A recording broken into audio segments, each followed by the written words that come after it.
ಆತ್ಮೀಯ ವಿದ್ಯಾರ್ಥಿಗಳೇ, ಕಳೆದ ವಿಡಿಯೋದಲ್ಲಿ ನಾವು ಗ್ರೀಕ್ ರಾಜಕೀಯ ಚಿಂತಕ ಪ್ಲೇಟೋರವರ ಶಿಕ್ಷಣ ಪದ್ಧತಿಯನ್ನ ತಿಳಿದುಕೊಂಡ್ವಿ.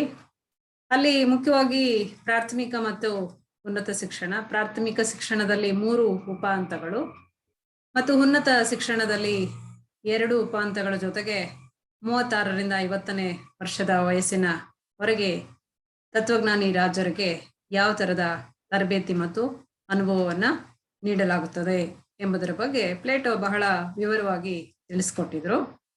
ಮತ್ತು ಹಾಗೇನೆ 6 ಹಂತಗಳಲ್ಲಿ ಪ್ಲೇಟೋರವರು ವಯಸ್ಸಿನ ಆಧಾರದ ಮೇಲೆ ಶಿಕ್ಷಣವನ್ನ ನೀಡಬೇಕು ಎಂಬುದನ್ನ ಹಂತ ಹಂತವಾಗಿ ಸೂಚಿಸಿರುವಂತದನ್ನ ನಾವು ಅಧ್ಯಯನ ಮಾಡಿದ್ದೇವೆ. ಆದರೆ ಈ ಒಂದು ಸೆಷನ್ ಅಲ್ಲಿ ನಾವು ಪ್ಲೇಟೋರವರ ಸಮತಾವಾದದಲ್ಲಿ ನಾವು 2 ಮುಖ್ಯ ಅಂಶಗಳ ಬಗ್ಗೆ ತಿಳ್ಕೊಳ್ಬೇಕಾಗುತ್ತೆ. ಪತ್ನಿಯರ ಸಮತಾವಾದ ಮತ್ತು ಆಸ್ತಿಯರ ಸಮತಾವಾದ.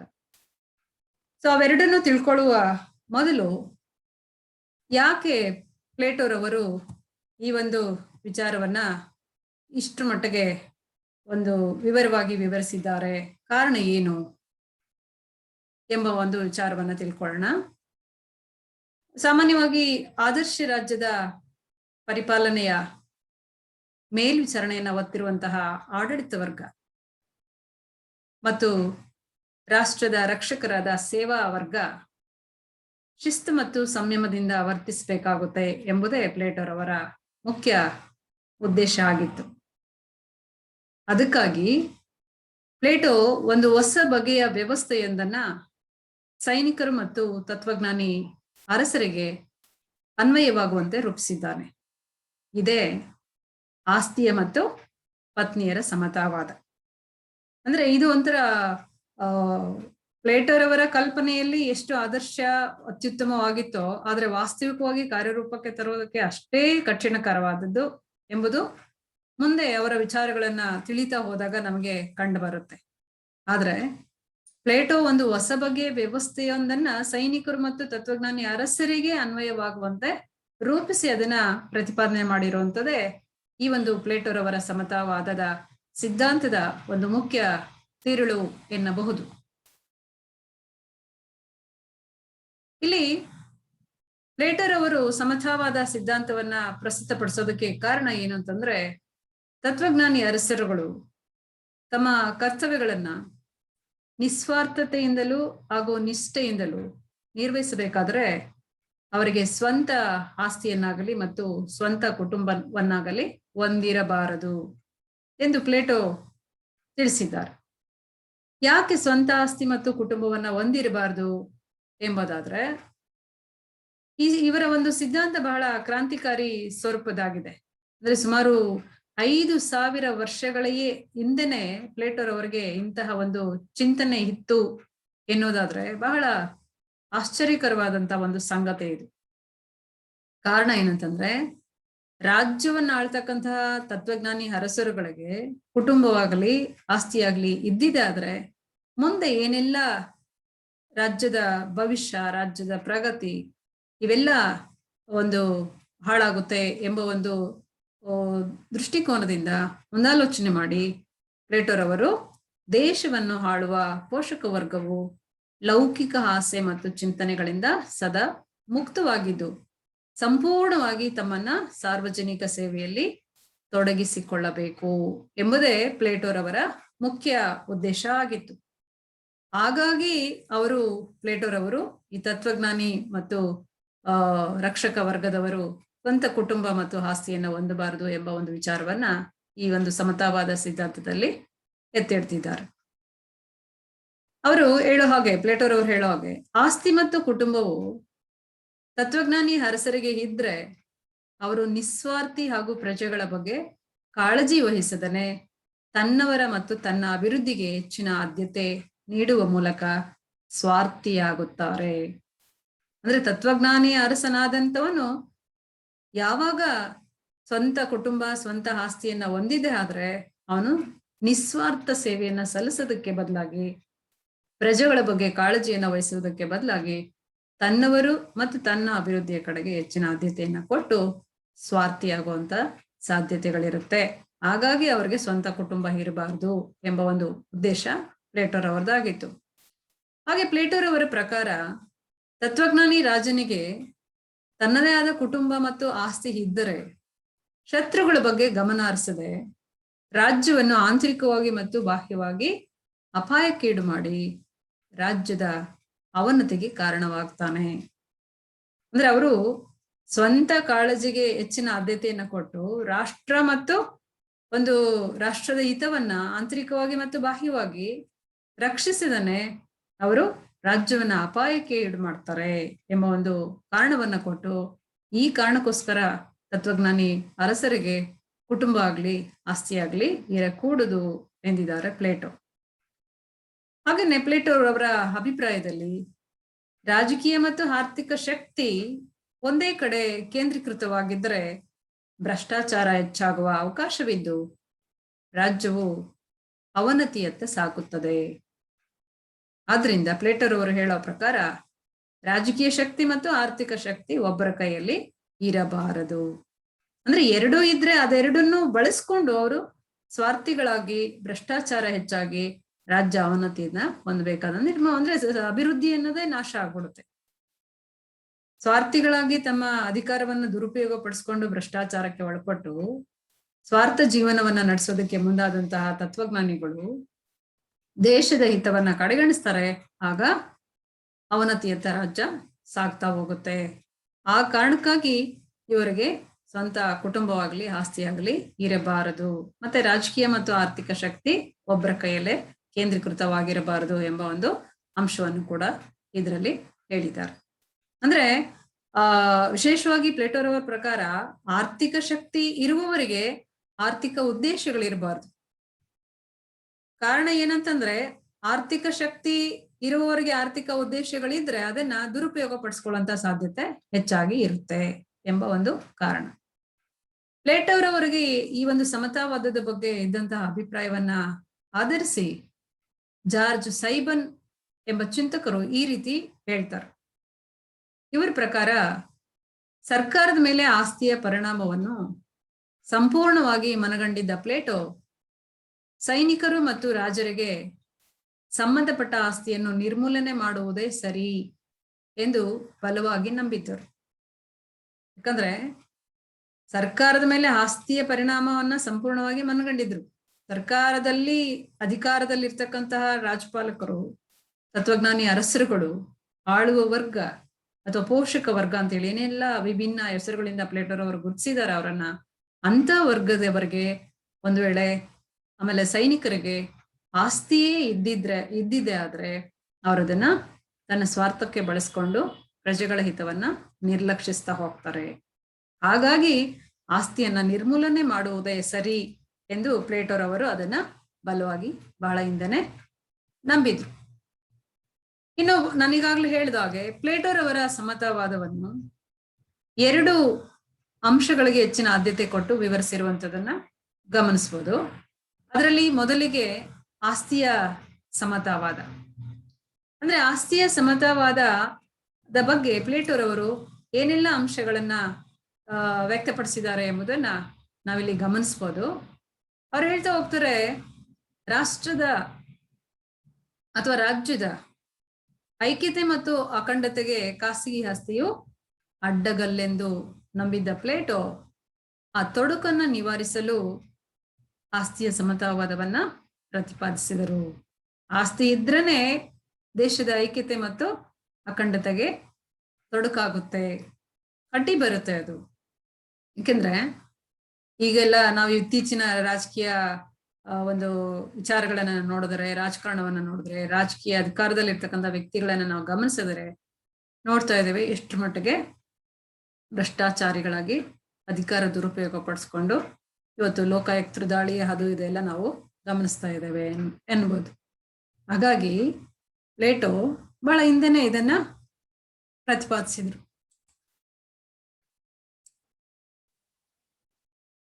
ನೆಕ್ಸ್ಟ್ ಒನ್, ರಾಜ್ಯದ ಸಂಪೂರ್ಣ ರಾಜಕೀಯ ಅಧಿಕಾರವನ್ನು ಆಡಳಿತ ವರ್ಗಕ್ಕೆ ನೀಡಿರುವ ಪ್ಲೇಟೋ, ಆಡಳಿತಗಾರರು ಭ್ರಷ್ಟಾಚಾರಿಗಳಾಗದಂತೆ ತಡೆಯಲು ಅವರು ಸ್ವಂತ ಆಸ್ತಿ ಮತ್ತು ಕುಟುಂಬವನ್ನು ಹೊಂದಬಾರದು. ಯಾಕೆಂದ್ರೆ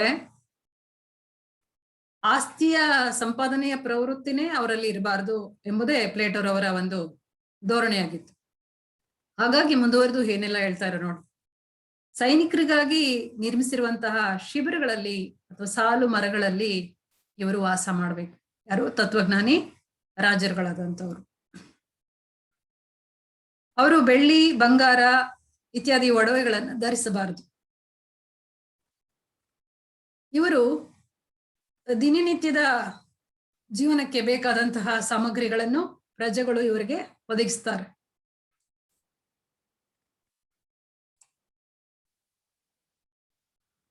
ಇವರಿಗೆ ದಿನನಿತ್ಯದ ಜೀವನಕ್ಕೆ ಬೇಕಾದಂತಹ ಸಾಮಗ್ರಿಗಳನ್ನ ಪ್ರಜೆಗಳೇ ಒದಗಿಸೋದ್ರಿಂದ ಇವರೆಲ್ಲ ಸ್ವಂತ ಆಸ್ತಿ ಮತ್ತು ಕುಟುಂಬವನ್ನ ಹೊಂದಬೇಕಾದಂತ ಅವಶ್ಯಕತೆ ಇರೋದಿಲ್ಲ ಎಂಬ ಭಾವನೆ ಪ್ಲೇಟರ್ ಅವರದಾಗಿತ್ತು.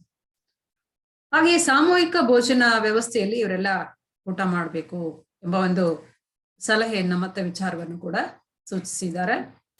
ಹಾಗೇನೆ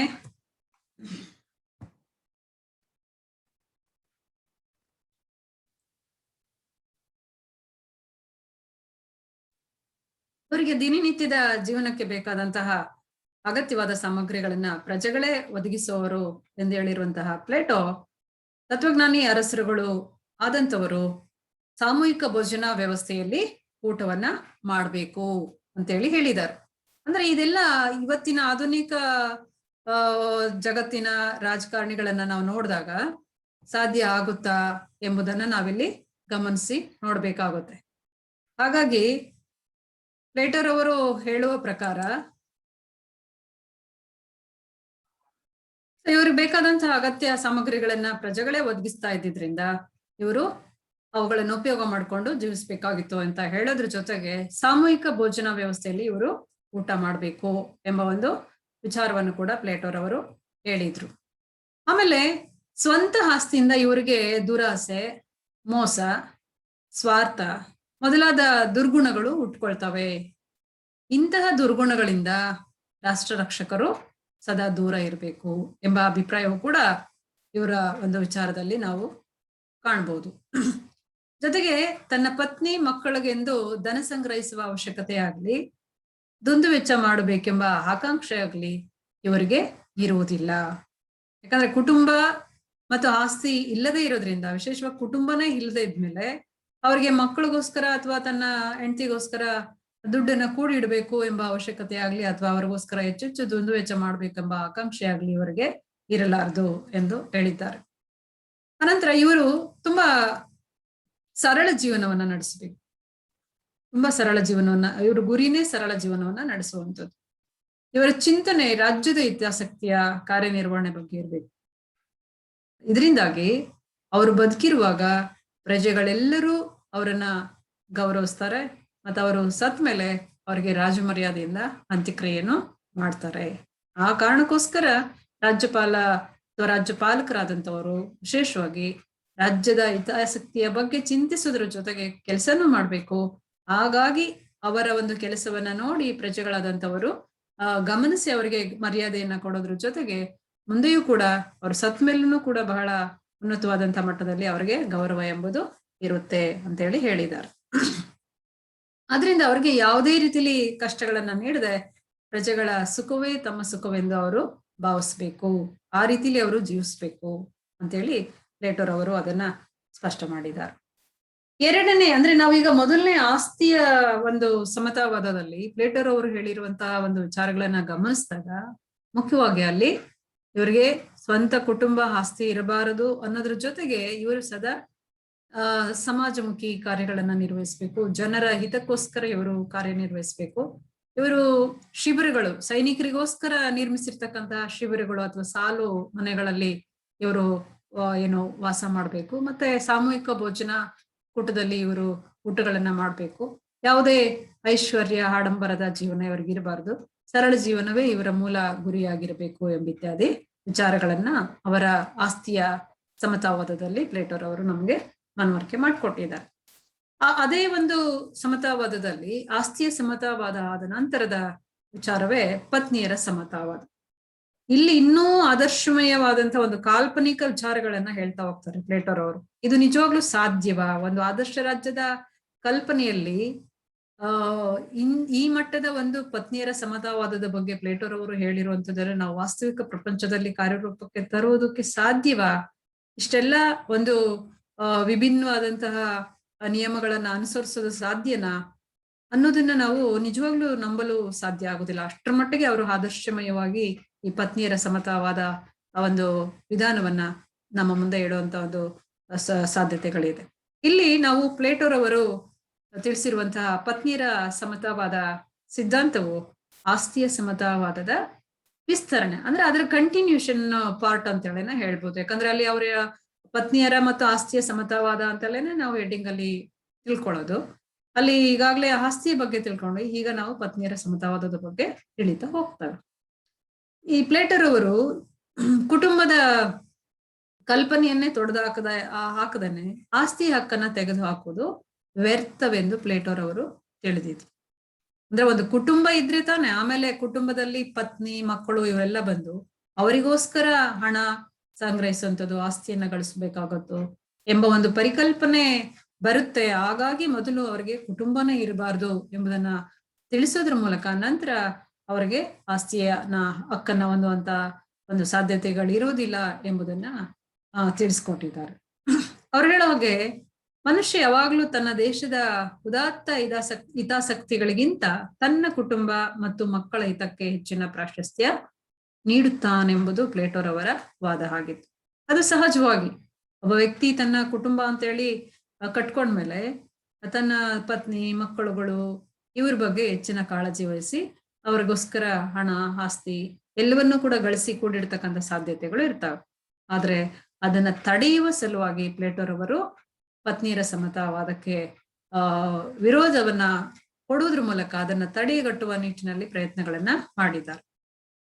ಬಾರ್ಕರ್ ಅವರು ಹೇಳಿರುವಂತೆ ಪ್ಲೇಟೋರವರ ರಾಜಕೀಯ ಚಿಂತನೆಯಾದಂತಹ ಪತ್ನಿಯರ ಸಮತಾವಾದಕ್ಕೆ ಅನುಗುಣವಾಗಿ ಕುಟುಂಬವು ಎಲ್ಲ ಸ್ವಾರ್ಥಗಳಿಗೂ ಮೂಲವಾಗಿದ್ದು ಯಾವಾಗ ಕುಟುಂಬವನ್ನು ನಿರ್ಮೂಲನೆ ಮಾಡಿದರೆ ಅಂದಿನಿಂದ ರಾಜ್ಯದ ಏಕತೆಗೆ ನಾಂದಿಯಾಗುತ್ತದೆ ಎಂಬುದನ್ನು ಪ್ಲೇಟೋ ಮನಗಂಡಿದ್ದರು.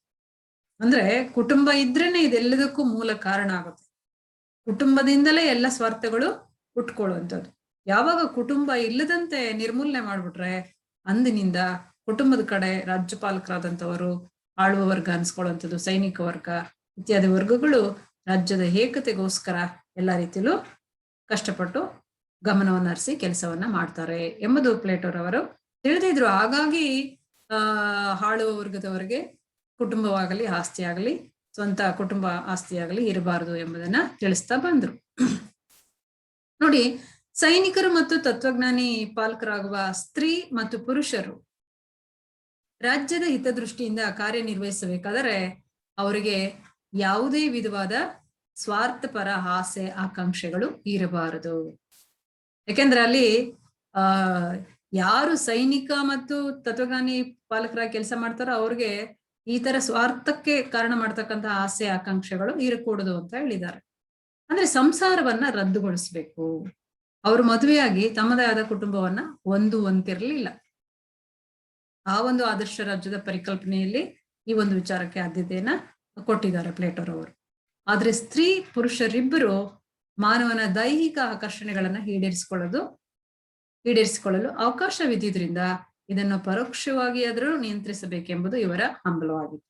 ಅಂದ್ರೆ ಡೈರೆಕ್ಟ್ ಆಗಿ ಕುಟುಂಬ ವ್ಯವಸ್ಥೆಗೆ ಅವಕಾಶ ಮಾಡ್ಕೊಡ್ದನೆ ಇವರು ಮರಗಳ ಶಿಬಿರಗಳಲ್ಲಿ ವಾಸಿಸ್ತಾ ಇದ್ದಿದ್ರಿಂದ ಸಹ ಕುಟುಂಬ ಸಾಮೂಹಿಕ ಭೋಜನ ವ್ಯವಸ್ಥೆಯಲ್ಲಿ ಪಾಲ್ಗೊಳ್ಬೇಕು ಎಂಬ ಒಂದು ವಿಚಾರವನ್ನ ತಿಳಿಸಿದ್ರಿಂದ ಇವರಿಗೆ ಪರಸ್ಪರ ಅಲ್ಲಿ ಸ್ತ್ರೀಯರು ಪುರುಷರು ಒಟ್ಟಿಗೆ ಇದ್ದಿದ್ರಿಂದ ಇವರಿಗೆ ದೈಹಿಕ ಆಕರ್ಷಣೆಗಳನ್ನ ಈಡೇರಿಸಿಕೊಳ್ಳುವಂತ ಅವಕಾಶ ಇತ್ತು.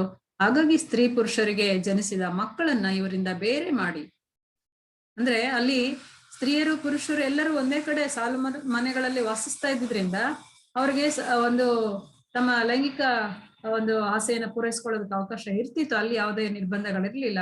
ಆದ್ರೆ ಅವರಿಗೋಸ್ಕರ ಜನಿಸಿದಂತಹ ಮಕ್ಕಳುಗಳನ್ನ ಅವರಿಂದ ಬೇರೆ ಮಾಡಿ ಪ್ರತ್ಯೇಕವಾಗಿ ಅವರನ್ನು ಪಾಲನೆಯ ಕೇಂದ್ರ ಅಂದ್ರೆ ಶಿಶು ವಿಹಾರಗಳು ಅಂತೇಳಿ ಏನು ಇವತ್ತು ನಾವು ಕರಿತೇವೆ, ಆ ಶಿಶು ವಿಹಾರಗಳಲ್ಲಿ ಇವರನ್ನ ಬೆಳೆಸ್ಬೇಕು ಅಂದ್ರೆ ಈ ಮಕ್ಕಳುಗಳನ್ನ ಬೆಳೆಸೋದು, ಶಿಕ್ಷಣವನ್ನ ಕೊಡೋದು, ಅವ್ರಿಗೆ ಉದ್ಯೋಗಾವಕಾಶಗಳನ್ನ ಒದಗಿಸೋದು ಮೊದಲಾದ ಎಲ್ಲ ಕಾರ್ಯಗಳನ್ನು ರಾಜ್ಯವೇ ನಿರ್ವಹಿಸುತ್ತದೆ ಎಂಬ ಒಂದು ಅಭಿಪ್ರಾಯವನ್ನ ಪ್ಲೇಟೋ ತಿಳಿಸಿದ್ದಾರೆ. ಅಂದ್ರೆ ಇದು ಸಾಧ್ಯನಾ ಆಧುನಿಕ ಜಗತ್ತಿಗೆ ನಾವು ಹೋಲಿಸ್ಕೊಂಡ್ರೆ ಇವತ್ತಿನ ಕಾಲದಲ್ಲಿ ಇದು ಸಾಧ್ಯನಾ? ಪ್ಲೇಟೋರವರ ವಿಚಾರಗಳು ಎಷ್ಟರ ಮಟ್ಟಿಗೆ ಈ ಒಂದು ವಿಚಾರಗಳು ಏನು ಹೋಲಿಕೆ ಆಗುತ್ತಾ ಆಧುನಿಕ ರಾಜಕೀಯ ವಿಜ್ಞಾನಕ್ಕೆ, ಆಧುನಿಕ ರಾಜಕೀಯ ವ್ಯವಸ್ಥೆಗೆ ಎನ್ನುವುದನ್ನ ನಾವು ಹೊರಹೆಚ್ಚಿ ನೋಡಿದ್ರು ಕೂಡ ಅಲ್ಲಿ ಯಾವುದೇ ಸತ್ಯಾಂಶಗಳು ಸಿಗೋದಿಲ್ಲ. ವಾಸ್ತವಿಕ ಪ್ರಪಂಚಕ್ಕೆ ಬಹಳ ಕಷ್ಟ ಇದೆ. ಅಂದ್ರೆ ಅವ್ರು ಮುಂದುವರೆದು ಹೇಳ್ತಾರೆ, ಅಂದ್ರೆ ಈ ಮಕ್ಕಳನ್ನ ಎಲ್ಲಾ ಮಕ್ಕಳಂತೆ ಇದ್ದು ಇವರ ಜವಾಬ್ದಾರಿಯನ್ನ ರಾಜ್ಯವೇ ನೋಡಿಕೊಳ್ಳಬೇಕು. ಪ್ಲೇಟೋರವರ ಮೂಲ ಉದ್ದೇಶ ಈ ಪದ್ಧತಿಯನ್ನು ಅನುಸರಿಸುವುದರಿಂದ ಜನಿಸುವ ಮಕ್ಕಳು ದೃಢಕಾಯರಾಗಬಹುದು ಹಾಗೂ ಮುಂದಿನ ಪೀಳಿಗೆಯು ಆರೋಗ್ಯದಿಂದ ಇರಬಹುದು. ಇವ್ರು ಹೇಳ್ತಾರೆ ಬಲಹೀನ ಮಕ್ಕಳುಗಳನ್ನ ಬೆಳೆಸಬಾರದು ಅಂತ ಹೇಳ್ತಾರೆ. ಆದ್ರೆ ಇವತ್ತು ಆಧುನಿಕ ಯುಗದಲ್ಲಿ ಬಲಹೀನ ಮಕ್ಕಳುಗಳು ಜನಿಸ್ತಾರೆ, ಬಲಿಷ್ಠ ಮಕ್ಕಳುಗಳು, ಆರೋಗ್ಯವಂತರ ಮಕ್ಕಳು ಜನಿಸ್ತಾರೆ. ಆದ್ರೆ ಬಲಹೀನ ಮಕ್ಕಳುಗಳು, ಅಂಗವೈಕಲ್ಯತೆಯಿಂದ ಕೂಡಿರ್ತಕ್ಕಂಥ ಮಕ್ಕಳುಗಳು ಜನಿಸಿದ್ದೆ ಆದ್ರೆ ತಂದೆ ತಾಯಿ ಆ ಮಕ್ಕಳುಗಳನ್ನ ಸಾಯಿಸಂತ ಪ್ರಯತ್ನ ಮಾಡೋದಿಲ್ಲ. ಆದ್ರೆ ಪ್ಲೇಟರ್ ಅವ್ರು ಹೇಳ್ತಾರೆ ಬಲಹೀನ ಮಕ್ಕಳುಗಳನ್ನ ಬೆಳೆಸದಿರಬಹುದು. ಅಂದ್ರೆ ಅದಕ್ಕೆ ಅವ್ರು ಹೇಳ್ತಾರೆ ಇಂತಹ ಮಕ್ಕಳುಗಳು ಜನಿಸಿದ್ರೆ ಮುಂದೆ ಅವರು ರಾಜ್ಯಕ್ಕೆ ಹೊರೆಯಾಗ್ತಾರೆ ಅಂತ ಹೇಳ್ತಾರೆ. ಆದ್ರೆ ಆಧುನಿಕ ಪ್ರಪಂಚದಲ್ಲಿ ವಾಸ್ತವಿಕವಾಗಿದೆ ಯಾವುದನ್ನು ಕೂಡ ಕಾರ್ಯರೂಪಕ್ಕೆ ತರೋದಕ್ಕೆ ನಮ್ಗೆ ಸಾಧ್ಯ ಆಗೋದಿಲ್ಲ. ಹಾಗೆ ರಾಜ್ಯಪಾಲಕರ ರಕ್ಷಕರಿಗೆ ತಮ್ಮ ಕುಟುಂಬವೆಂಬ ಮಮಕಾರವಾಗ್ಲಿ, ಸ್ವಾರ್ಥವಾಗ್ಲಿ, ನನ್ನದು ತನ್ನದೆಂಬ ಆಸಕ್ತಿ, ಉತ್ಸಾಹಗಳು ಇರುವುದಿಲ್ಲ. ಏಕೆಂದ್ರೆ ಇಲ್ಲಿ ಅವರ ಮೂಲ ಉದ್ದೇಶನೇ ರಾಜ್ಯದ ಹಿತ, ಜನತೆ ಹಿತ, ಸಮಾಜದ ಹಿತ. ಎಲ್ಲ ಸಂದರ್ಭಗಳಲ್ಲೂ ಅವರು ಸರ್ವ ರೀತಿಯಲ್ಲೂ ಸದಾ ತ್ಯಾಗಕ್ಕೆ ಸಿದ್ಧರಾಗಿರ್ಬೇಕು ಎಂಬುದನ್ನ ತಿಳಿಸಿರುವಂಥದ್ದು ಆದರ್ಶ ರಾಜ್ಯದ ಪರಿಕಲ್ಪನೆಯಲ್ಲಿ. ಹಾಗಾಗಿ ರಾಜ್ಯಪಾಲಕರ ಮನಸ್ಸು ಸದಾ ಸಮಾಜದ ಹಿತಕ್ಕಾಗಿ, ರಾಜ್ಯದ ಹಿತಕ್ಕಾಗಿ ಚಿಂತಿಸುತ್ತದೆಯೇ ಹೊರತು ವೈಯಕ್ತಿಕತೆಗೆ ಇಲ್ಲಿ ಅವಕಾಶವಿರುವುದಿಲ್ಲ ಎಂಬ ಅಭಿಪ್ರಾಯವನ್ನ ಪ್ಲೇಟೋರವರು ಹೇಳಿದ್ದಾರೆ. ಮುಂದುವರೆದು ಪತ್ನಿಯರ ಸಮತಾವಾದದಲ್ಲಿ ಆ ರೀತಿ ಜನಿಸಿದಂತಹ ಮಕ್ಕಳುಗಳಿಗೆ ತಮ್ಮ ತಂದೆ ತಾಯಿ ಯಾರು ಎಂಬುದನ್ನ ತಿಳಿಯದಂತೆ ನೋಡಿಕೊಳ್ಳಬೇಕು. ಯಾಕಂದ್ರೆ ತಂದೆ ತಾಯಿ ಯಾರು ಅಂತೇಳಿ ಗೊತ್ತಾದ್ರೆ ಈ ಕಡೆ ತಂದೆ ತಾಯಿಗಳಿಗೂ ಮಕ್ಕಳ ಬಗ್ಗೆ ವ್ಯಾಮೋಹ ಬರುತ್ತೆ, ಮಕ್ಕಳುಗಳಿಗೂ ತಮ್ಮ ತಂದೆ ತಾಯಿ ಯಾರು ಅಂತೇಳಿ ಅವರಿಂದ ಪ್ರೀತಿ ವಾತ್ಸಲ್ಯವನ್ನ ನಿರೀಕ್ಷಿಸ್ತಾರೆ. ಆಗ ಕುಟುಂಬ ವ್ಯವಸ್ಥೆ ಇದ್ದಾಗ ರಾಜ್ಯಪಾಲಕರು, ರಾಜ್ಯ ರಕ್ಷಕರು ಈ ಮಕ್ಕಳುಗಳ ಕಡೆ, ಕುಟುಂಬದ ಕಡೆ ಗಮನವನ್ನ ನೀಡಬೇಕಾಗುತ್ತೆ. ಆ ದೃಷ್ಟಿಕೋನದಲ್ಲಿ ತಂದೆ ತಾಯಿಗಳಿಂದ ಅವರನ್ನ ಬೇರ್ಪಡಿಸಿ ಸ್ವತಂತ್ರವಾಗಿ ರಾಜ್ಯವೇ ಅವರಿಗೆ ಶಿಕ್ಷಣ, ಉದ್ಯೋಗ ಎಲ್ಲವನ್ನು ನೋಡ್ಕೊಳ್ಬೇಕು ಅಂತ ಹೇಳಿ ಪ್ಲೇಟೋರವರು ಇಚ್ಛಿಸಿದ್ದಾರೆ. ಅವರ ಸಿದ್ಧಾಂತದಲ್ಲಿ ವಿಚಾರವನ್ನ ಪ್ರತಿಪಾದನೆ ಮಾಡಿದ್ದಾರೆ. ನೋಡಿ, ಈ ಮಕ್ಕಳನ್ನ ಬೆಳೆಸೋದು ಇದೆಲ್ಲ ರಾಜ್ಯವೇ ನಿರ್ವಹಿಸುತ್ತೆ ಅಂತ ಹೇಳ್ತಾರೆ. ಪ್ಲೇಟರ್ ಅವರ ಪ್ರಕಾರ ಕೇವಲ ಉತ್ತಮ ಶಿಕ್ಷಣ ನೀಡುವುದರಿಂದ ರಾಜ್ಯ ರಕ್ಷಕರನ್ನು ನಿಸ್ವಾರ್ಥಿಗಳನ್ನಾಗಿ ಮಾಡಲು ಸಾಧ್ಯವಿಲ್ಲ. ನಾವು ಈ ಹಿಂದೆ ಲಾಸ್ಟ್ ಸೆಷನ್ ಅಲ್ಲಿ ಶಿಕ್ಷಣದ ಬಗ್ಗೆ ಹೇಳಿದ್ರು ಅವರು. ಉತ್ತಮ ರೀತಿಯಲ್ಲಿ ಶಿಕ್ಷಣ ಮತ್ತು ತರಬೇತಿಯನ್ನ ರಾಜ್ಯಪಾಲರಿಗೆ ಅಥವಾ ಅರಸರುಗಳಿಗೆ ನೀಡಬೇಕು ಅಂತ ಹೇಳಿದ್ರು. ಆದ್ರೆ ಇಲ್ಲಿ ಹೇಳ್ತಾರೆ ಕೇವಲ ಉತ್ತಮ ಶಿಕ್ಷಣ ನೀಡುವುದರಿಂದ ಅಷ್ಟೇ ರಾಜ್ಯ ರಕ್ಷಕರನ್ನು ನಿಸ್ವಾರ್ಥಿಗಳನ್ನಾಗಿ ಮಾಡಲು ಸಾಧ್ಯವಿಲ್ಲ. ಆದ್ರಿಂದ ರಾಜ್ಯಪಾಲಕರನ್ನು ಆಸ್ತಿ ಮತ್ತು ಕುಟುಂಬದಿಂದ ದೂರವಿಡಬೇಕು ಅಂತೇಳಿ ತಂದೆ ತಾಯಿಗೆ ತಮ್ಮ ಮಗು ಯಾರೆಂಬುದು, ಮಕ್ಕಳಿಗೆ ತಮ್ಮ ತಂದೆ ತಾಯಿ ಯಾರೆಂಬುದು ತಿಳಿದಿರುವುದಿಲ್ಲ. ಅಂದ್ರೆ ಇಲ್ಲೇನಂತಂದ್ರೆ ಎಲ್ಲಾ ಮಕ್ಕಳುಗಳನ್ನ ಎಲ್ಲಾ ತಂದೆ ತಾಯಿಗಳು ಇವ್ರು ನಮ್ಮ ಮಕ್ಕಳೇ ಅಂತೇಳಿ ಏನೋ ಅವರನ್ನ ಪ್ರೀತಿ ಮಮತೆಯಿಂದ ನೋಡ್ಕೊಳ್ತಾರೆ ಅಂತೇಳಿ ಹೇಳಿದ್ದಾರೆ. ಎಲ್ಲಾ ತಂದೆ ತಾಯಿಗಳು ಎಲ್ಲ ಮಕ್ಕಳನ್ನ ತಮ್ಮ ಮಕ್ಕಳಂತೆ ನೋಡಿಕೊಳ್ಳುತ್ತಾರೆ. ಇದು ಸಮಗ್ರ ರಕ್ಷಕ ವರ್ಗವನ್ನು ಒಂದು ಕುಟುಂಬವಾಗಿ ಪರಿವರ್ತಿಸುತ್ತದೆ. ಇದು ಸಾಧ್ಯವಾ? ಇವತ್ತಿನ ವಾಸ್ತವಿಕ ಪ್ರಪಂಚಕ್ಕೆ ನಾವು ಹೋಲಿಕೆ ಮಾಡಿ ನೋಡಿದೆ ಆದ್ರೆ ಪ್ಲೇಟೋರ್ ಅವರು ಹೇಳಿರುವಂತ ಈ ಒಂದು ವಿಚಾರ ಎಷ್ಟು ಮಟ್ಟಿಗೆ ಸಮರ್ಥ, ಸೂಕ್ತ ಅಂತ ಅನ್ಸುತ್ತೆ ಅನ್ನೋದನ್ನ ನಾವು ಪ್ರಶ್ನಿಸಿ ನೋಡಿದಾಗ ಇದು ಖಂಡಿತ ಸಾಧ್ಯ ಆಗಲಾರದು ಅಂತೆಲ್ಲ ಹೇಳ್ಬೋದು. ಆದ್ರೆ ಪ್ಲೇಟೋರ್ ಅವರ ಒಂದು ಆದರ್ಶ ರಾಜ್ಯದ ಪರಿಕಲ್ಪನೆಯಲ್ಲಿ ಒಂದು ತತ್ವಜ್ಞಾನಿ ಅರಸರುಗಳಾದವ್ರಿಗೆ ಹೇಗೆ, ಯಾಕೆ ಪತ್ನಿಯರು ಇರಬಾರ್ದು, ಕುಟುಂಬ ಇರಬಾರ್ದು, ಮಕ್ಕಳುಗಳು ಜನಿಸಿದ್ರೆ ಅವ್ರನ್ನ ಯಾವ ತರ ಅವರಿಂದ ಬೇರ್ಪಡಿಸ್ಬೇಕು ಅನ್ನೋದನ್ನೆಲ್ಲ ಈ ತರ ವಿವರವಾಗಿ ತಿಳಿಸ್ತಾ ಬಂದಿದ್ದಾರೆ.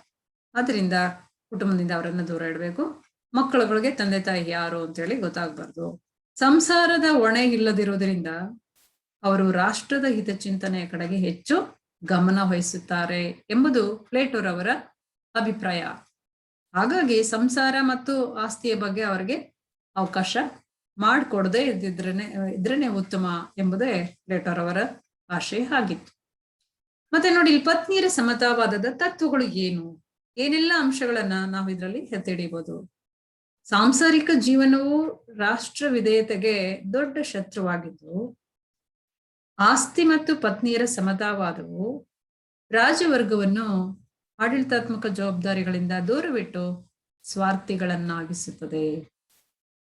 ಹಿಂದೆಂದಲೂ ಅವರು ಅದನ್ನೇ ಹೇಳ್ತಾ ಬಂದಿರೋದು. ಯಾವಾಗ್ಲೂ ಆಳುವ ವರ್ಗದವರಿಗೆ ಸ್ವಂತ ಕುಟುಂಬ ಆಗ್ಲಿ ಆಸ್ತಿ ಆಗ್ಲಿ ಇದ್ದಿದೆ ಆದ್ರೆ ಅವ್ರ ಆಡಳಿತಾತ್ಮಕ ಜವಾಬ್ದಾರಿಗಳಿಂದ ಆ ಆಳುವ ವರ್ಗವನ್ನ ದೂರ ಮಾಡುತ್ತೆ, ತಮ್ಮ ಸ್ವಂತ ಹಿತದ ಕಡೆ ಆಸಕ್ತಿ ವಹಿಸುವಂತೆ ಮಾಡುತ್ತೆ. ಇದರಿಂದ ರಾಜ್ಯ ನಾಶ ಆಗುತ್ತೆ ಎಂಬುದನ್ನ ಹೇಳ್ತಾ ಬಂದಿದ್ದಾರೆ. ಸೊ ಇಲ್ಲಿ ಅದನ್ನ ತತ್ವದ ರೂಪದಲ್ಲಿ ನಾವು ತಿಳಿತಾ ಇದ್ದೇವೆ. ರಾಜ್ಯವರ್ಗಕ್ಕೆ ಮಾತ್ರ ಸೀಮಿತವಾಗಿದೆ ಇದು. ಬಹುಸಂಖ್ಯಾತ ಕಾರ್ಮಿಕ ರೈತಾಪಿ ವರ್ಗಗಳಿಗೆ ಇದು ಅನ್ವಯಿಸುವುದಿಲ್ಲ. ಯಾಕಂದ್ರೆ ಮುಖ್ಯ ಜವಾಬ್ದಾರಿ ಇರುವಂತದ್ದೇ ಆಳುವ ವರ್ಗದವರಿಗೆ. ಈ ಆಳುವ ವರ್ಗ ಎನಿಸ್ಕೊಳ್ಳುವಂತಹ ಒಂದು ಏನು ತತ್ವಜ್ಞಾನಿ ಅರಸರುಗಳಿಂದ ಕೂಡಿರ್ತಕ್ಕಂತಹ ವರ್ಗ ರಾಜ್ಯಾಧಿಕಾರದ ಮುಖ್ಯ ಜವಾಬ್ದಾರಿಯನ್ನು ಹೊಂದಿರೋದ್ರಿಂದ ಅವ್ರಿಗೆ ಮಾತ್ರ ಅನ್ವಯಿಸುತ್ತೆ ಹೊರತು ಇದು ಕಾರ್ಮಿಕ ರೈತಾಪಿ ವರ್ಗದವರಿಗೆ ಅನ್ವಯಿಸೋದಿಲ್ಲ. ಯಾಕಂದ್ರೆ ಅವರಿಗೆ ಇಂತಹ ಜವಾಬ್ದಾರಿ ಇರೋದಿಲ್ಲ. ಅವ್ರೇನಿದ್ರು ತಮ್ಮ ವೈಯಕ್ತಿಕ ಆಸೆ ಆಕಾಂಕ್ಷೆಗಳನ್ನ ಈಡೇರಿಸಿಕೊಳ್ಳೋದ್ರ ಕಡೆಗೆ ಶ್ರಮ ಪಟ್ಟು ದುಡಿಮೆ ಮಾಡಿ ಬಂದಂತಹ ಲಾಭದಿಂದ ತಮ್ಮ ಜೀವನವನ್ನ ನಡೆಸ್ತಾ ಹೋಗ್ತಾರೆ ಹೊರತಾಗಿ ರಾಜ್ಯಾಧಿಕಾರ ಆ ಒಂದು ವರ್ಗಕ್ಕೆ ಇಲ್ಲದೆ ಇರೋದ್ರಿಂದ ಅವ್ರಿಗೆ ಈ ಒಂದು ವಿಚಾರ ಅನ್ವಯಿಸೋದಿಲ್ಲ ಎಂಬ ವಿಚಾರವನ್ನು ಕೂಡ ತಿಳಿಸಿದ್ದಾರೆ. ಆಮೇಲೆ ಈ ವಿಧಾನದಲ್ಲಿ ಕಾಯಂ ವಿವಾಹ ಪದ್ಧತಿ ಇರುವುದಿಲ್ಲ. ಎಲ್ಲ ಸ್ತ್ರೀಯರು ಎಲ್ಲ ಪುರುಷರಿಗೆ ಹೆಂಡತಿಯರಾಗಿ, ಎಲ್ಲ ಪುರುಷರು ಎಲ್ಲ ಸ್ತ್ರೀಯರಿಗೆ ಗಂಡಂದಿರಾಗಿ ಇರ್ತಾರೆ ಅಂತೇಳಿ ಪ್ಲೇಟೋರವರು ಹೇಳಿದ್ದಾರೆ. ಇದು ಕೂಡ ಎಷ್ಟು ಮಟ್ಟಿಗೆ ವಾಸ್ತವಿಕವಾಗಿ ಇಂದಿನ ಆಧುನಿಕ ಜೀವನ ಶೈಲಿಗೆ ಏನು ಹೋಲಿಕೆ ಆಗುತ್ತೆ, ಹೊಂದಾಣಿಕೆ ಆಗುತ್ತೆ, ಸಾಧ್ಯವಾ ಇದೆಲ್ಲ ಅನ್ನೋದನ್ನ ನಾವು ಟೀಕೆಗಳಲ್ಲಿ ವಿಮರ್ಶೆ ಮಾಡ್ತಾ ಹೋಗ್ತೇವೆ. ರಾಜವರ್ಗದ ಎಲ್ಲ ಸ್ತ್ರೀ ಪುರುಷರು ಒಂದೇ ಕಡೆ ಸಾಲು ಮನೆಗಳಲ್ಲಿ ವಾಸಿಸ್ತಾ ಇದ್ರು. ಅಂದ್ರೆ ಇವ್ರು ಯಾಕೆ ಈ ತರದ ಒಂದು ಮನೋಭಾವನೆಯನ್ನ ವ್ಯಕ್ತಪಡಿಸಿದ್ದಾರೆ ಪ್ಲೇಟೋರವರು ಅಂತಂದ್ರೆ, ಉತ್ತಮ ಸಂತತಿಗೋಸ್ಕರ, ಉತ್ತಮ ಜನಸಂಖ್ಯೆಗಾಗಿ ಗಂಡು ಮತ್ತು ಹೆಣ್ಣಿನ ನಡುವೆ ಸಂತಾನ ವ್ಯವಸ್ಥೆ ಮಾಡುವುದು ರಾಜ್ಯದ ಕರ್ತವ್ಯ. ಅಂದ್ರೆ ಈ ತರದಲ್ಲಿ ಅವರಿಗೆ ಕುಟುಂಬ ವ್ಯವಸ್ಥೆ ಇಲ್ದೇನೆ ಅವರು ದೈಹಿಕ ಸಂಪರ್ಕಕ್ಕೆ ಅವಕಾಶ ಮಾಡಿಕೊಟ್ರೆ ಉತ್ತಮ ಸಂತಾನವನ್ನ ಉತ್ಪತ್ತಿ ಮಾಡಿ ಅವರಿಂದ ಉತ್ತಮ ರಾಜ್ಯದ ರಚನೆಯನ್ನ ಮಾಡಬಹುದು ಎಂಬ ಒಂದು ಆದರ್ಶಮಯ ಕಾಲ್ಪನಿಕವಾದಂತಹ ಧೋರಣೆಯನ್ನ ಇಟ್ಕೊಂಡು ಪ್ಲೇಟೋ ಈ ಒಂದು ಅಭಿಪ್ರಾಯವನ್ನ ವ್ಯಕ್ತಪಡಿಸಿದ್ದಾರೆ. ಖಂಡಿತ ಇದು ಕೂಡ ಇವತ್ತಿನ ವಾಸ್ತವಿಕ ಜಗತ್ತಿಗೆ ಅನ್ವಯ ಆಗುದಿಲ್ಲ, ತುಂಬಾ ಕಷ್ಟಕರವಾಗುತ್ತೆ ಅಂತ ಹೇಳಿ ಹೇಳ್ಬೋದು. ನೋಡಿ, ಮುಂದೆ ಎಲ್ಲ ಹೇಳ್ತಾರೆ, ಸಂತಾನೋತ್ಪತ್ತಿಯ ಸುಧಾರಣೆ ಮತ್ತು ಕುಟುಂಬದ ರಾಷ್ಟ್ರೀಕರಣ ಈ ವಾದದ ಮುಖ್ಯ ಉದ್ದೇಶ ಆಗಿತ್ತು. ಹಾಗಾಗಿ ಅವರು ಪತ್ನಿಯರ ಸಮತಾವಾದದ ಬಗ್ಗೆ ಈ ತರ ಹೇಳಿದ್ದಾರೆ. ನೋಡಿ, ಶಿಶುವಿನ ಜನನದ ನಂತರ ಮಕ್ಕಳನ್ನು ತಂದೆ ತಾಯಿಯಿಂದ ಬೇರ್ಪಡಿಸಿ ಪರ್ಫೆಕ್ಟ್ಸ್ ಎಂಬ ದಾದಿಗಳ ವಶಕ್ಕೆ ಒಪ್ಪಿಸಿ ರಾಜ್ಯದ ವೆಚ್ಚದಲ್ಲಿ ಶಿಕ್ಷಣ ನೀಡಲಾಗುವುದು. ಪರ್ಫೆಕ್ಟ್ಸ್ ಅಂತಂದ್ರೆ ಇವತ್ತು ನಾವೆಲ್ಲ ಏನು ಪ್ಲೇ ಹೋಮ್ಗಳು, ಅಂಗನವಾಡಿ ಇವೆಲ್ಲ ಇದಾವಲ್ಲ ಆಧುನಿಕ ರಾಜಕೀಯ ವ್ಯವಸ್ಥೆಯಲ್ಲಿ. ಆತರ ಆ ಕಾಲದಲ್ಲಿ ಪರ್ಫೆಕ್ಟ್ಸ್ ಎಂಬ ದಾದಿಗಳ ವಶಕ್ಕೆ ಒಪ್ಪಿಸ್ಬಿಟ್ಟು ರಾಜ್ಯದ ವೆಚ್ಚದಲ್ಲಿ ಇವರಿಗೆ ಶಿಕ್ಷಣವನ್ನ ನೀಡಲಾಗ್ತಿತ್ತು. ಇಡೀ ರಾಜ್ಯವರ್ಗವು ಒಂದು ಸಂಸಾರದಂತಿದ್ದು ಎಲ್ಲರೂ ಅಣ್ಣ ತಮ್ಮ ಅಕ್ಕ ತಂಗಿಯರೆಂಬ ಐಕ್ಯತಾ ಮನೋಭಾವನೆಯಿಂದ ಇರ್ತಾ ಇದ್ರು ಅಂತ ಹೇಳ್ತಾ ಇದ್ದಾರೆ. ಅಂದ್ರೆ ಇದು ಸತ್ಯವಾ ಇಲ್ವಾ ಅನ್ನೋದನ್ನ ನಾವ್ಯಾರು ಇವತ್ತು ನೋಡೋದಕ್ಕೆ ಸಾಧ್ಯ ಇಲ್ಲ. ಅವರ ಒಂದು ವಿಚಾರವನ್ನ ತಿಳಿಸ್ತಾ ಹೋಗಿದ್ದಾರೆ. ಮಕ್ಕಳು ಜನಿಸಿದಾಗ ಅಂಗವಿಕಲತೆ ಅಥವಾ ಯಾವುದಾದ್ರೂ ನ್ಯೂನ್ಯತೆ ಕಂಡು ಬಂದಲ್ಲಿ ಅಂತಹ ಮಕ್ಕಳುಗಳನ್ನ ಕೊಲ್ಲಲಾಗುತ್ತದೆ. ಕ್ರಮೇಣ ಅಂತಹ ಮಕ್ಕಳು ರಾಜ್ಯಕ್ಕೆ ಹೊರೆಯಾಗಬಾರದೆಂಬುದೇ ಇವರ ಉದ್ದೇಶ. ಆದ್ರೆ ಆಧುನಿಕ ಯುಗದಲ್ಲಿ ಎಷ್ಟೇ ಮಕ್ಕಳುಗಳು ಹೆತ್ತವರಿಗೆ ಯಜ್ಞ ಮುದ್ದು ಅಂತ ಗಾದೆನೇ ಇದೆ.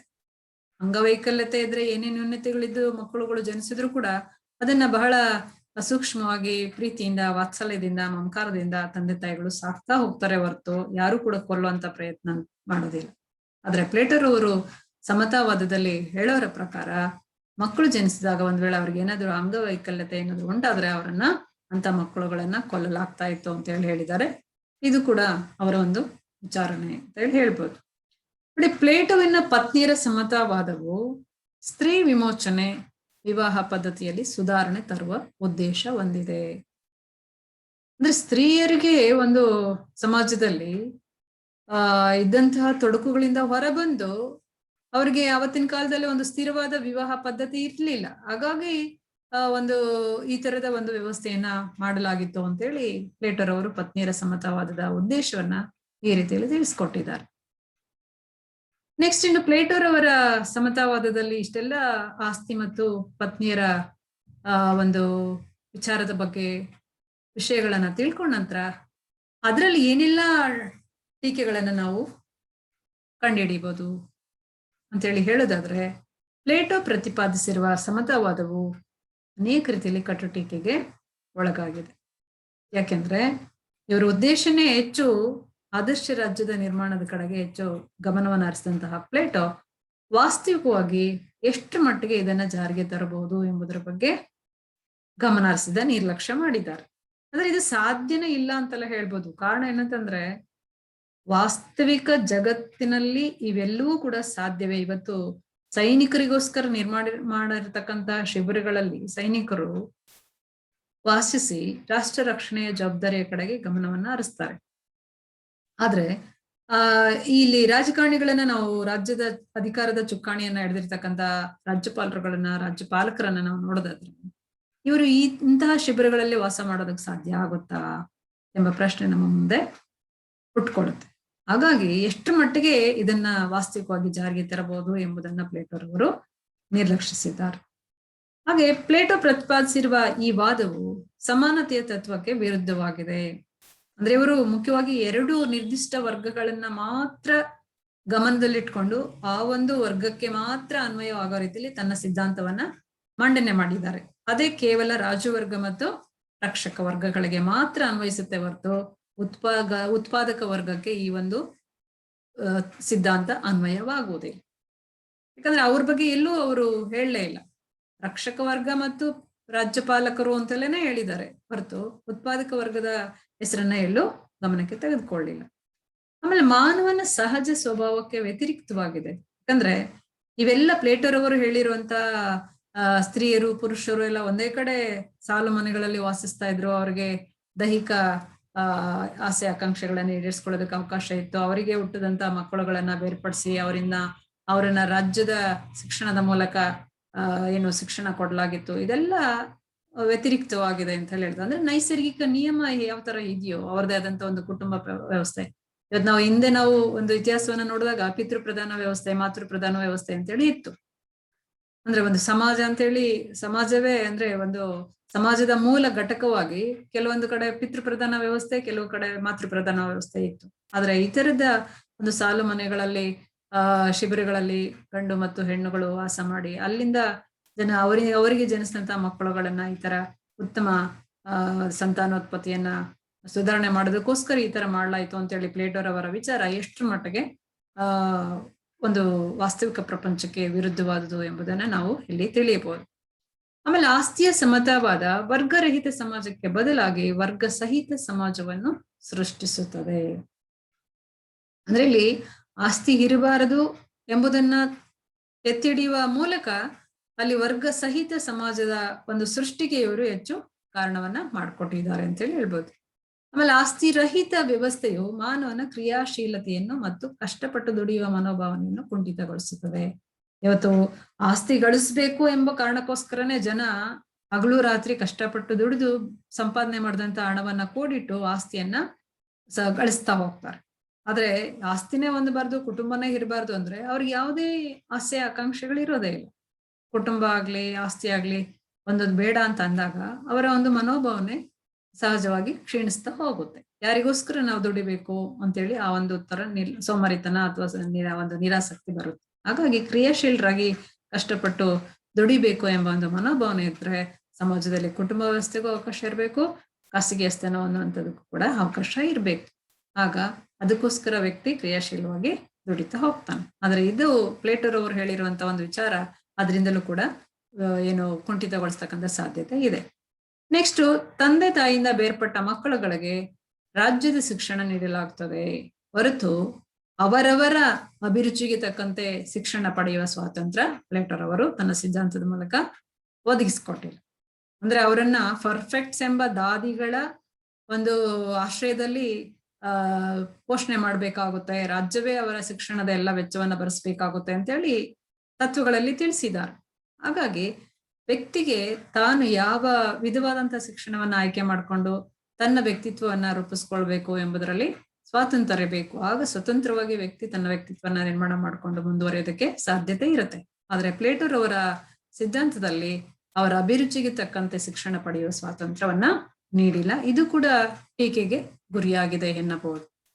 ಆಮೇಲೆ ಅರಿಸ್ಟಾಟಲ್ ರವರು ಟೀಕೆ ಮಾಡಿದ್ದಾರೆ ಇವರ ಒಂದು ಸಿದ್ಧಾಂತವನ್ನ, ಪತ್ನಿಯರ ಮತ್ತು ಆಸ್ತಿಯ ಸಮತಾವಾದ ಸಿದ್ಧಾಂತವನ್ನ ಅವರ ಶಿಷ್ಯರಾದಂತಹ ಅರಿಸ್ಟಾಟಲ್ ಕೂಡ ಟೀಕೆ ಮಾಡಿದ್ದಾರೆ. ಯಾವ ತರ ಟೀಕೆ ಮಾಡಿದ್ದಾರೆ ಅಂದ್ರೆ, ಪ್ಲೇಟೋರವರ ಆಸ್ತಿಯ ಸಮತಾವಾದವು ಹಿಂದೆಯೂ ಸ್ಪಾರ್ಟಾದಲ್ಲಿ ಯಶಸ್ವಿಯಾಗಲಿಲ್ಲ, ಮುಂದೆಯೂ ಫಲಪ್ರದವಾಗುವುದಿಲ್ಲ ಎಂದೇ ಅರಿಸ್ಟಾಟಲ್ ರವರು ತನ್ನ ಗುರುವಿನ ಈ ಒಂದು ವಿಚಾರದ ಬಗ್ಗೆ ಟೀಕೆ ಮಾಡಿದ್ದಾರೆ. ಹಾಗಾಗಿ ಇದು ಬಹಳ ಕಷ್ಟ. ಆದ್ರಿಂದ ಒಂದು ಸೂಕ್ಷ್ಮವಾಗಿ ಗಮನ ಇಟ್ಟು ಅದ್ರ ಬಗ್ಗೆ ವಿಚಾರ ಮಾಡಿದಾಗ ಗೊತ್ತಾಗುತ್ತೆ, ಇದು ಎಲ್ಲೂ ಸಾಧ್ಯವೇ ಇಲ್ಲ. ಈ ತರದ ಒಂದು ಕುಟುಂಬ ಆಸ್ತಿಯಿಂದ ದೂರ ಇದ್ದು ಬಹಳ ನಿಸ್ವಾರ್ಥತೆಯಿಂದ ಕೂಡಿರ್ತಕ್ಕಂತಹ ಒಂದು ರಾಜ್ಯಾಧಿಕಾರವನ್ನ ಚಲಿಸ್ತಕ್ಕಂತಹ ಅಂತಹ ಶ್ರೇಷ್ಠವಾದಂತಹ ಆಳುವ ವರ್ಗ ನಿಜವಾಗ್ಲೂ ಇರ್ತಾರ ಎಂಬುದನ್ನ ನಾವು ಅನುಮಾನಾಸ್ಪದವಾಗಿ ಯೋಚಿಸ್ಬೇಕಾಗುತ್ತೆ.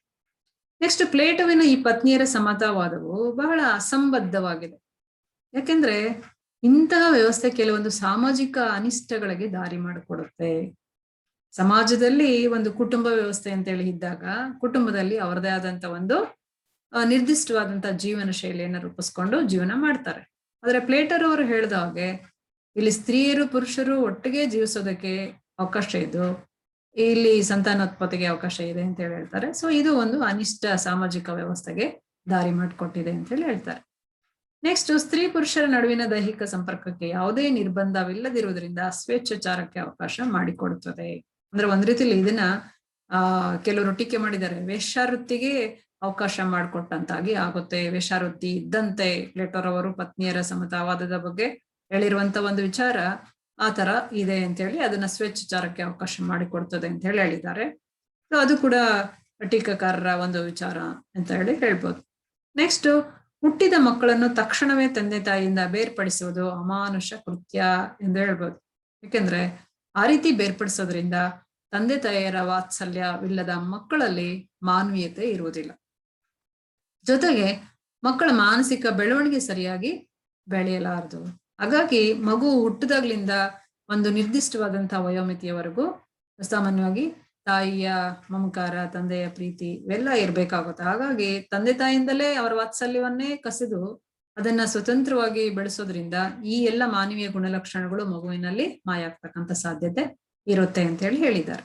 ಹೀಗೆ ನಾವು ಪ್ಲೇಟೋರವರ ಒಂದು ಆಸ್ತಿ ಮತ್ತು ಪತ್ನಿಯರ ಸಮತಾವಾದ ಸಿದ್ಧಾಂತದಲ್ಲಿ ಅವರು ಕೊಟ್ಟಿರ್ತಕ್ಕಂಥ ಅನೇಕ ವಿಚಾರಗಳು ಯಾವುದು ಕೂಡ ನಮಗೆ ಇಂದಿನ ಆಧುನಿಕ ಜೀವನ ಶೈಲಿಗಾಗ್ಲಿ ಅಥವಾ ಆ ಒಂದು ಅಷ್ಟರ ಮಟ್ಟಿಗೆ ಮಕ್ಕಳನ್ನ ಬೇರ್ಪಡಿಸಿ ಅವ್ರ ಕುಟುಂಬ ಇಲ್ಲದೇನೆ, ಸ್ವಂತ ಆಸ್ತಿ ಇಲ್ದೇನೆ ನಿಸ್ವಾರ್ಥಿಗಳಾಗಿ ಜೀವನವನ್ನ ಸಾಗಿಸೋದ್ರ ಮೂಲಕ ನಿಜವಾಗ್ಲೂ ಸಮಾಜದ ಹಿತಕ್ಕೆ ಅಷ್ಟರ ಮಟ್ಟಿಗೆ ಒಂದು ತ್ಯಾಗ ಮನೋಭಾವನೆಯಿಂದ ಸಲ್ಲಿಸ್ತಕ್ಕಂತಹ ವರ್ಗ ಸಿಗುತ್ತಾ, ನಾವು ಅದನ್ನ ಕಲ್ಪನೆ ಮಾಡ್ಕೊಳ್ಳೋದಕ್ಕೆ ಮಾತ್ರ ಸೀಮಿತನ ಎಂಬಿತ್ಯಾದಿ ವಿಚಾರಗಳು ಪ್ಲೇಟೋರವರ ತತ್ವಜ್ಞಾನಿ ಪಾಲಕರ ಒಂದು ಅರ್ಹತೆಗಳು ಅವರ ಕುಟುಂಬ ವ್ಯವಸ್ಥೆ, ಪತ್ನಿಯರ ವ್ಯವಸ್ಥೆಯ ಬಗ್ಗೆ ಹೇಳಿರುವಂಥದ್ದು ನಂಬಲು ಸಾಧ್ಯ ಆಗೋದಿಲ್ಲ. ಹಾಗಾಗಿ ಪ್ಲೇಟೋರವರ ಸಮತಾವಾದದಲ್ಲಿ ವಿಶೇಷವಾಗಿ ಅವ್ರು ಹೇಳಿದ್ದಂತಹ ಎಲ್ಲ ವಿಚಾರಗಳು ಇವತ್ತಿನ ಆಧುನಿಕ ರಾಜ್ಯಾಧಿಕಾರದ ಜವಾಬ್ದಾರಿಯನ್ನು ಹೊಂದಿರತಕ್ಕಂತಹ ಒಂದು ವರ್ಗ ಹೊಂದಿದೆ. ಆದ್ರೆ ನಿಜವಾಗ್ಲೂ ನಾವು ಬಹಳ ಸುಭೀಕ್ಷವಾಗಿರ್ತಕ್ಕಂತಹ ದೇಶ, ರಾಜ್ಯವನ್ನ, ನಾವು ಸಮಾಜವನ್ನ ನಿರ್ಮಾಣ ಮಾಡೋದಕ್ಕೆ ಸಾಧ್ಯ ಆಗ್ತಾ ಇತ್ತು. ಆದ್ರೆ ಪ್ಲೇಟೋರವರು ಹೇಳಿರುವಂತಹ ಎಲ್ಲ ವಿಷಯಗಳು ಕೂಡ ಆದರ್ಶಮಯವಾಗಿರ್ತಕ್ಕಂತಹ ವಿಚಾರಗಳೇ. ಆದ್ದರಿಂದ ಕೇವಲ ಕಲ್ಪನೆಗೆ ಮಾತ್ರ ಸೀಮಿತವಾಗಿರ್ತಕ್ಕಂತಹ ವಿಚಾರಗಳು ಎನ್ನಬಹುದೇ ಹೊರತು ಬಹುತೇಕವಾಗಿ ಅವರು ಪತ್ನಿಯರ ಮತ್ತು ಆಸ್ತಿಯ ಒಂದು ಸಮತಾವಾದದಲ್ಲಿ ಯಾವುದನ್ನು ಅಷ್ಟು ಸೂಕ್ಷ್ಮವಾಗಿ ನಾವು ವಾಸ್ತವಿಕವಾಗಿ ಕಾರ್ಯರೂಪಕ್ಕೆ ತರೋದಕ್ಕೆ ಸಾಧ್ಯ ಆಗಲಾರದು ಎನ್ನಬಹುದು. ಆದ್ರೂ ಕೂಡ ಹಲವಾರು ಈ ಹಿಂದೆ ನಡೆದಂತ ಪ್ರಶ್ನೆ ಪತ್ರಿಕೆಗಳಲ್ಲಿ ಪ್ಲೇಟೋರವರ ಸಮತಾವಾದ ಸಿದ್ಧಾಂತವನ್ನು ಪರಿಶೀಲಿಸಿ ಅಥವಾ ವಿಮರ್ಶಿಸಿ, ವಿವರಿಸಿ ಅಂತೇಳೆಲ್ಲ ಕ್ವಶನ್ಸ್ ಬಂದಿದೆ. ಹಾಗಾಗಿ ನೀವು ಪರೀಕ್ಷಾತ್ಮಕ ದೃಷ್ಟಿಕೋನದಿಂದ ಅಧ್ಯಯನ ಮಾಡಿ, ಮುಖ್ಯವಾಗಿ ಪ್ಲೇಟೋರವರ ಉದ್ದೇಶ ಏನು, ಒಳ್ಳೆಯ ಉದ್ದೇಶನೇ, ಪ್ಲೇಟೋರವರ ಉದ್ದೇಶ ಒಳ್ಳೆಯ ಉದ್ದೇಶನೇ, ಆದ್ರೆ ಇದೆಷ್ಟರ ಮಟ್ಟಿಗೆ ವಾಸ್ತವಿಕವಾಗಿ ಕಾರ್ಯರೂಪಕ್ಕೆ ತರೋದಕ್ಕೆ ಸಾಧ್ಯ ಎಂಬುದನ್ನ ನಾವು ಕೂಡ ಗಮನಿಸಬೇಕಾಗುತ್ತೆ. ಆದ್ರೆ ನೀವು ಪರೀಕ್ಷಾ ದೃಷ್ಟಿಕೋನದಿಂದ ಈ ಒಂದು ಪ್ಲೇಟೋರವರ ಸಮತಾವಾದ ಸಿದ್ಧಾಂತವನ್ನ ಅಧ್ಯಯನ ಮಾಡಿಕೊಂಡು, ಅರ್ಥ ಮಾಡಿಕೊಂಡು ನೀವು ಎಕ್ಸಾಮ್ ಅಲ್ಲಿ ಕೇಳಿದಾಗ ವಿವರಣೆಯನ್ನ ವಿವರವಾಗಿ ಬರೀಲೇಬೇಕಾಗುತ್ತೆ. ಅಲ್ಲಿ ನೀವು ಟೀಕೆಗಳಲ್ಲಿ ಮೆನ್ಷನ್ ಮಾಡ್ಬೋದು, ಇದೆಲ್ಲ ಟೀಕೆಗಳಲ್ಲಿ ಎಷ್ಟು ಸಾಧ್ಯನೋ ಅಷ್ಟು ಟೀಕೆಗಳಲ್ಲಿ ಮೆನ್ಷನ್ ಮಾಡ್ಬೋದು, ಎಷ್ಟರ ಮಟ್ಟಿಗೆ ಅದು ಸಾಧ್ಯವಾಗುತ್ತೆ, ಸಾಧ್ಯವಾಗೋದಿಲ್ಲ ಎಂಬುದನ್ನ ಮೆನ್ಷನ್ ಮಾಡ್ಬೋದು. ಆದ್ರೆ ಪರೀಕ್ಷೆಯಲ್ಲಿ ಕೇಳಿದಾಗ ಇವೆಲ್ಲವನ್ನು ಕೂಡ ಬರೆಯೋದ್ರ ಮೂಲಕ ನೀವು ಉತ್ತಮ ಅಂಕಗಳನ್ನ ಗಳಿಸ್ಬೋದು. ಹಾಗಾಗಿ ನಾವು ಪರೀಕ್ಷಾ ದೃಷ್ಟಿಕೋನದಿಂದ ಸೈದ್ಧಾಂತಿಕವಾಗಿ ಪ್ಲೇಟೋರವರು ಆದರ್ಶಮಯವಾಗಿನೇ ಅವರ ಎಲ್ಲಾ ವಿಚಾರಗಳ ಬಗ್ಗೆ ಹೇಳಿರೋದ್ರಿಂದ ಅದು ಕೇವಲ ಕಲ್ಪನೆಗೆ ಮಾತ್ರ ಸೀಮಿತವಾಗಿರ್ತಕ್ಕಂಥ ವಿಚಾರಗಳಾಗಿದ್ರು ಕೂಡ ಅವರ ಒಂದು ಕೊಡುಗೆ ಅಪಾರವಾದುದು ಎನ್ನಬಹುದು. ಹಾಗಾಗಿ ನೀವು ಇದನ್ನ ಓದ್ಕೊಳ್ಳೋದ್ರ ಮೂಲಕ ಉತ್ತಮವಾದಂಥ ರೀತಿಯಲ್ಲಿ ಪರೀಕ್ಷೆಗೆ ಸಿದ್ಧತೆಯನ್ನ ಮಾಡ್ಕೊಳ್ಳಿ. ಉತ್ತಮ ರೀತಿಯಲ್ಲಿ ಅರ್ಥನೂ ಕೂಡ ಮಾಡ್ಕೊಂಡು ಇದನ್ನ ಅಭ್ಯಾಸ ಮಾಡಿ. ಎಲ್ಲ ಹೇಳಿರುವಂತ ವಿಷಯಗಳು ಕೂಡ ನೀವು ಒಂದ್ ಕಡೆ ಪೇಪರಲ್ಲಿ ಬರ್ಕೊಂಡು ಒಂದಷ್ಟು ಪಾಯಿಂಟ್ಸ್ ವೈಸು ನೀವು ಪೇಪರ್ಗಳಲ್ಲಿ ಪಾಯಿಂಟ್ಸ್ ಅನ್ನ ನೋಟ್ಸ್ ಅಲ್ಲಿ ಬರ್ಕೊಂಡು ಆಮೇಲೆ ಅಭ್ಯಾಸ ಮಾಡೋದ್ರಿಂದ ನೀವು ಎಕ್ಸಾಮ್ ಅಲ್ಲೂ ಕೂಡ ಉತ್ತಮವಾಗಿ ಬರೆಯುವಂತ ಸಾಧ್ಯತೆ ಇರುತ್ತೆ. ಧನ್ಯವಾದಗಳು.